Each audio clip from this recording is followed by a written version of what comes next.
I've just come in from the Lambeth Pre-Lambeth hospitality, which I think was a marvelous idea. I mean, it was spot on in terms of giving us an opportunity to learn about the Church in Wales, the Church of England, the Church of Scotland. The opportunity that I think that it really presented was for us as bishops and diocesan clergy to have informal conversations and get to know each other, which set a very positive tone.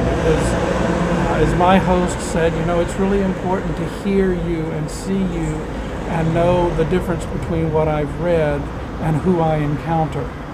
And I think that's going to set a kind of positive tone as we gather. We come in a more constructive mode. We come with some practice at articulating who we are and making the point that we're about mission and ministry and partnering for mission and ministry and how we do things like diocesan companion relationships and how they've been nurtured as a positive side of all of the controversies that have happened. So I think that's going to play well for us as we gather to have further conversations and talk with each other about some difficult subjects, some important subjects, and do that in a way that will build the communion rather than weaken the communion.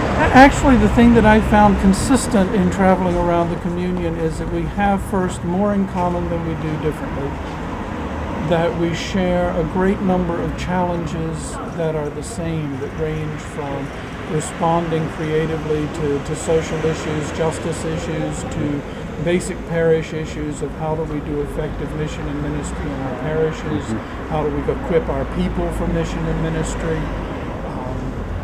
All of those things we share in common. I think most importantly we share in common the fact that we really are trying as best we can to be faithful.